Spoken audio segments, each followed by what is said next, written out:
আইয়ুব নবী এত বিছানায় অসুস্থ, সবাই পোকা পড়ার কারণে দুর্গন্ধে এলাকা ছাড়িয়া সবাই চলে যায়।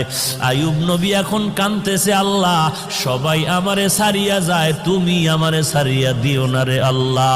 এই কান্নার মধ্যে তাকায় দেখে অনেক বিবি তার ছিল, কয়েকজন বিবি আইসা বলে আমাদের তালাক দেন, আমরাও চলে যাব। আইয়ুব নবী কান্না করে বলে, বিবিরা যাও যাও, আমার জন্য আমার আল্লাহ হলেন যথেষ্ট। এইবার আইয়ুব নবী ভাঙ্গা দিল নিয়ে কান্না করে বলে, ও মালিক, আমার আদরের আপন বিবিরা পর্যন্ত আমাকে ছাড়িয়া সবাই চলিয়া যাইতেছে, তুমি আমাকে ফালাইয়া দিও না, মেহেরবানি করে তুমি আমাকে কবুল করিয়া নিও। হঠাৎ আইয়ুব নবী তাকায় দেখে পায়ের কিনারায় একমাত্র বিবি রহমা বয়া বয়া কান্না করে। আইয়ুব নবী ইশারা করে বলে, বিবি সবাই গেল, তুমি কেন যাও না? ইউসুফ নবীর কন্যা রহিমা, কিন্তু আসল নাম রহমা, তুমি যাও। বলে, না না, আমাকে যেতে বলবেন না পয়গম্বর। কারণটা কি? বলে, আমি আপনার খেদমতে আমার জীবনটা কাটায় দিতে চাই। কারণ কি? বলে, হাসরের ময়দান তো বড় কঠিন, একটা নেকের টানে মা বাবায় জাহান্নামে যাবে, ছেলে মেয়েরা জান্নাতে যাবে। একটা নেকের ব্যবধানে অনেক সময় ছাত্র জান্নাতে যাবে, ওস্তাদরা জাহান্নামে যাবে। একটা নেকের ব্যবধানে দেখা যাবে পীর সাহেব জাহান্নামে যায়, মুরিদেরা আমল করিয়া জান্নাতে যায়। এরে নবীর উম্মতের দল, রহমা নামের বিবি কান্না করে বলেন, ওই হাসরের ময়দান এমন একটা ভয়ঙ্কর ঘর, একটা জায়গা, সূর্য মাথার উপরে নেমে আসবে, সূর্যের তাপে জমিনটা তামা হয়ে যাবে, ওদিকে জাহান্নামের আওয়াজ, ওদিকে আমার আল্লাহ তাআলার কুদরতের আওয়াজ। ওয়ামতাজুল ইয়াউমা আইয়ুহাল মুজরিমুন,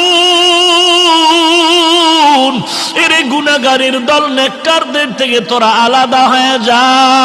জাহান্নাম চিৎকার দিয়ে বলবে, রে মালিক, গুনাহগারগুলো সব আমার পেটের মধ্যে দিয়া দাও রে আল্লাহ।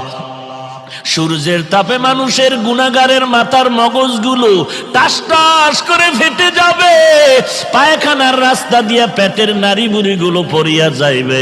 এমন কান্নার আওয়াজ, জাহান্নামের আওয়াজে হাসরের ময়দানটা থরথর করে কাঁপা শুরু হয়ে যাবে। ওরে নবীরা পর্যন্ত কান্নার আওয়াজ, শুধুমাত্র তোমার আমার নবী সিজদায় পড়ে কাঁদবেন, আল্লাহ জাহান্নামের ফিরাও, আমার একটা উম্মত যেন জাহান্নামে না যায়, আমার একটা উম্মত জাহান্নামে গেলে আমি নবী জান্নাতে যাব না। আল্লাহ বলবেন, নবী আপনি কাঁদবেন না, আপনি চিনিয়া চিনিয়া বাছাই করে করে আপনার উম্মতের জান্নাতে নেওয়ার চেষ্টা করেন। এরে নবীর উম্মতের দল, আমার নবী উম্মতের কেমনে চিনবেন? আম্মা জান আয়েশা রাদিয়াল্লাহু আনহা বলেন, কোটি কোটি মানুষের মধ্যে উম্মতের চিনবেন কি করে? আল্লাহর নবী বলেন, হে আয়েশা, বড় গাভীর পাল, গরুর পাল, বকরির পাল, ওই বকরির পালের মধ্যে যদি কোনো বকরির কপালে চাঁদের সাদা চিহ্ন থাকে, এইটা চিনা কেমন কঠিন? বলে, অনেক সহজ।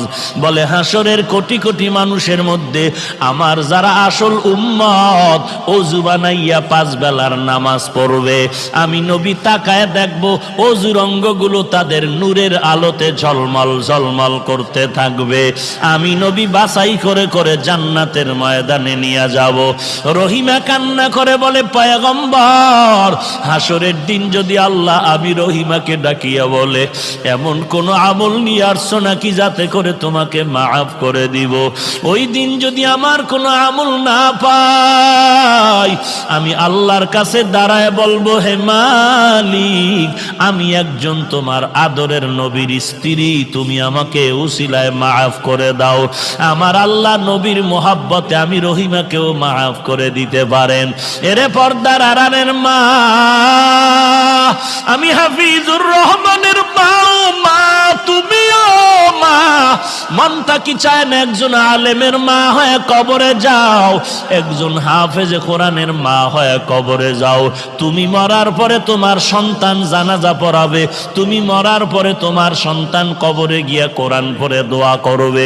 যদি এমনটাই চাও, স্বামীর খেদমত করো, সন্তানের কোরআনওয়ালা বানাও, আল্লাহর মোহাব্বত নিয়ে পর্দা করে চলো, আর আল্লাহর কাছে চোখের পানি ছেড়ে কান্না করো, আল্লাহ এমন সন্তানের মা বাবা বানায় দাও যেই সন্তান আমি মরার পরে জানাজার ইমাম হতে পারে।